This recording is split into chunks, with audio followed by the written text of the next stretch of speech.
Hello guys, we are here today to speak about a very interesting crowd-funded project that's happening right now. I'm sure a lot of you have heard about it already. It is the Retro VGS, the Retro Video Game System. So basically this is a bunch of guys who have got together and decided that they want to put out a brand new cartridge-based console.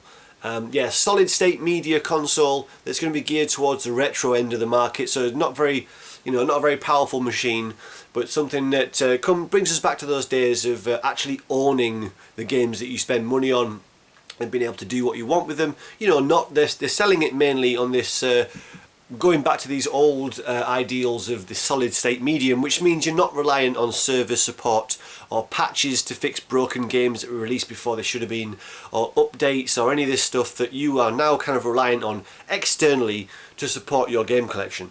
It's a worry that a lot of people have, especially older gamers who remember a time where solid state was all there was. Now, it's an interesting project, there's a lot to talk about. I don't think it's going to work though, I'm going to say. I see some problems with what they're doing, what they're trying to do there, and I see some kind of inconsistencies with the way that they're trying to sell this idea, really. I'm going to talk about this, but video responses, comments, replies, whatever, let's talk about this. It's a very interesting topic. As you are all probably aware, I'm a very big supporter of another recent crowd-funded project. That was Shenmue 3. Still can't quite believe it's happening. Holy crap. But that was a very different beast.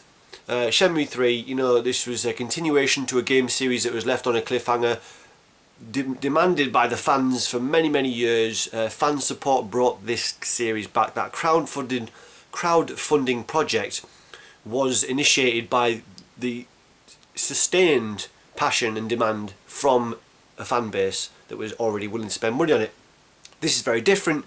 Like I said, a group of guys who have decided they want to make a new solid state console. Now, if I show you a picture of it, I'm sure you'll probably all recognise it. It should be quite familiar to you. There is the Retro VGS. And you should be able to tell that that literally is an Atari Jaguar shell. That is the casing for this console. What actually happened was that the guys at Retro VGS literally bought original Atari factory machinery that pressed the actual old Jaguars and the cartridges as well. So they've got equipment that was literally used for the Jaguar. It is a Jaguar shell and Jaguar cartridges. One kind of problem before I get into the main kind of crux of my thoughts on this is that how many of those pieces of factory equipment have they got? Have they just got one of each? How many have they got? Are they going to be able to fix them if they break? It seems to me that their production of the actual product, the console and of the cartridge, may be reliant on quite a small number of proprietary pieces of equipment. Things that they might not be able to replace or fix if they fail. So that could be a problem there, but let's assume that those pieces of equipment are going to work for the entire run of all games pressed and all consoles pressed. Let's assume that's not going to be an issue. I've got kind of other things that I kind of wonder about with this project.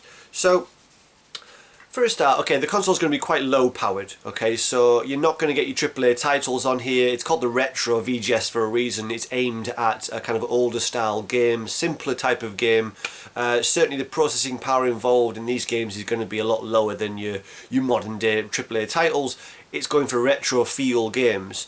Now, some of the games that have been previewed on it so far, some of them have looked very basic, like 8-bit style graphics. Some have a slightly higher fidelity 2D graphics, something along the lines of the HD remaster of Pierre Solar has been said that it could be released if the Retro VGS becomes a thing.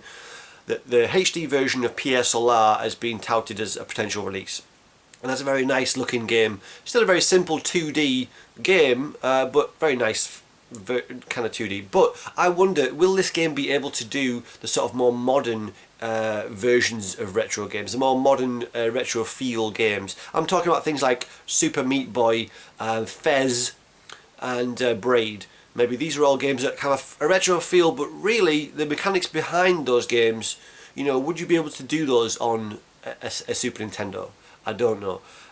So the level of performance of this machine is as yet untested. Of course, some of the stretch goals, should they reach them, would work on improving the capabilities of the system. They've said that one thing that you can do on the Retro VGS, what they want to do, is to emulate the SDK of older systems. So that means you'll be able to develop games that look and feel like games on older systems. They've mentioned the old Atari systems. They could go further with it. So that's something to do there. But you know, that feature, along with a lot of the features on the Retro VGS, are things that can already be done elsewhere and for cheaper. You know, to sell it on this idea of it being a solid state cartridge based system, it sounds nice in theory, but you know, the type of games, the level of game production that you're going to get on these cartridges, you know, it's not the type of games that a lot of people will be willing to pay $30 to $60 for, which is what's been suggested. You know, these days when you go and buy the older style games, or even new games but in a retro feel, you know, not necessarily re-releases, but new games that have a retro feel, those games are typically a lot cheaper than other games. And you kind of expect this now because, you know, the technology that goes into it, the production that goes into those types of games is on a much smaller scale than your AAA titles. You understand why a AAA title needs to retail at full price. You understand why you even sometimes understand why these games, modern games, are released unfinished.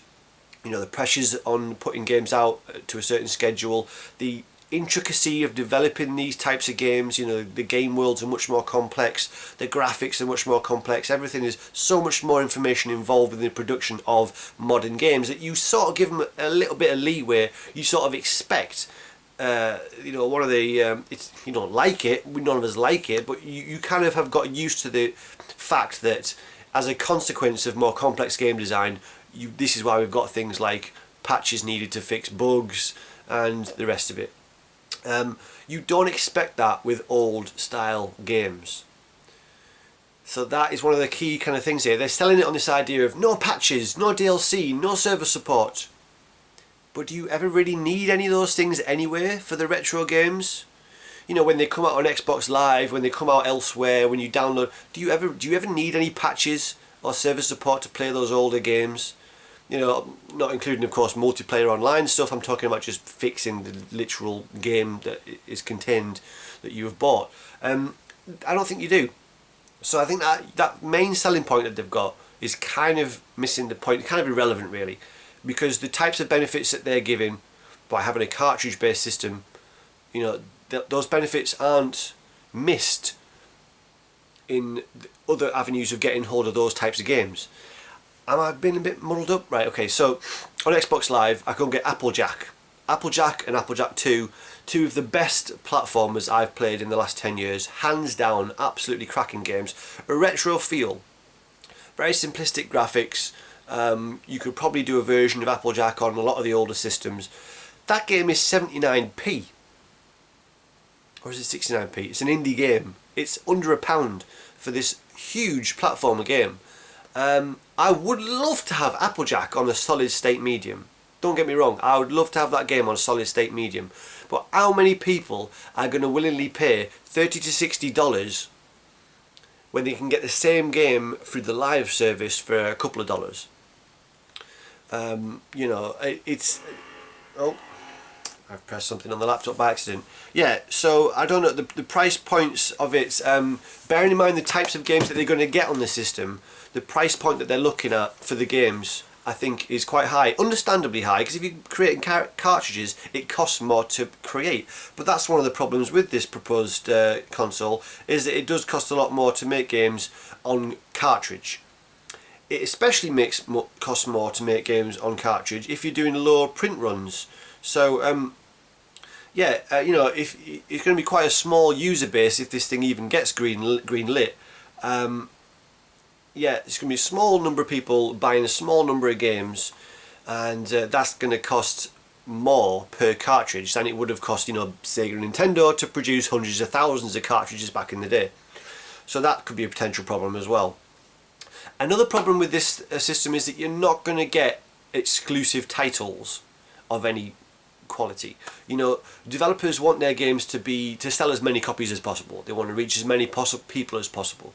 So they are not going to put out, you know, a solid, decent game. I'm not talking about homebrew. You might get some exclusive homebrew stuff on there, but that's kind of not really the point. The official releases, the games that get put out there on cartridge with a box and a manual, like a proper release for the Retro VGS, they are not going to be exclusives.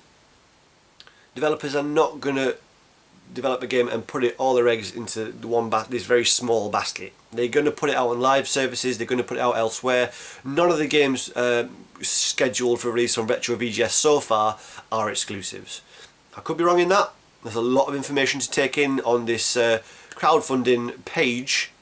I will link to it in the low bar and go and have a look. It's on Indiegogo. Yeah, I don't know. You know, there's a lot of functionality with the system that they're wanting to do. Like I said, the SDK emulation, so you can develop games in the style of old systems. You've got your 9-pin connector for controller ports, as well as USB. So it potentially will be able to accept lots of old controllers. So there's that to it. Lots of different ports in the back. You've got your HDMI as well as older style, you know, AV options. So there's lots of functionality around the system, but I think it's limited in the sense that, like I said, these days when you buy a retro style game, you don't usually expect to pay full price for it, and you know, you're not, like I said, you're not going to get the AAA titles obviously on this system. We don't exactly know what level it will be able to perform to. Some of the graphics that have been shown suggest something around kind of PS1 level. 2D, early 3D is what's been said. You know, they may be able to put out higher fidelity 2D games, but not necessarily ones that are complex in terms of the build of the game, if you know what I'm talking about. For example, Fez looks simplistic, but the build of the game is a bit more complex. Whereas something like Super Meat Boy has a nice fidelity to it, but it's quite a simple game. So something like Super Meat Boy might be able to come out on the Retro VGS. Something like Fez, maybe not. So it's limited in what you can put out there. You're not going to get exclusives. And one other main kind of point that I have about this Retro VGS idea is that you know, yes, there is a big market for the retro market. There's a lot of people out there trying to play the old classics, but that's kind of the point. We're trying to play the classics, you know, the games that have stood the test of time, games that we have nostalgia for, and there's a key thing here. Yes, we prefer solid state medium. You know, I have a big Mega Drive collection. The majority of these games I haven't even played yet, and yet I still have nostalgia for the system overall and for the games, even if I hadn't played them back in the day. I have nostalgia for reading about them, knowing that they're out there, you know, seeing the reviews and whatever. So even the games I haven't played from back in the day, I still have nostalgia for, and overall I have nostalgia for the Mega Drive system as well as some of the others. So there's a big motivation there for a large part of that audience, is that they're seeking out these retro feel games, not just because they're simpler, not just because they look different, because they remind them of certain things. They remind them of a time in their life, you know, it brings you back to your childhood, everything that goes along with that kind of positive regression. You know, it's the nostalgia that drives the retro market in a big way. Obviously there are kids playing older games as well, and that's brilliant, but a large part of it is nostalgia.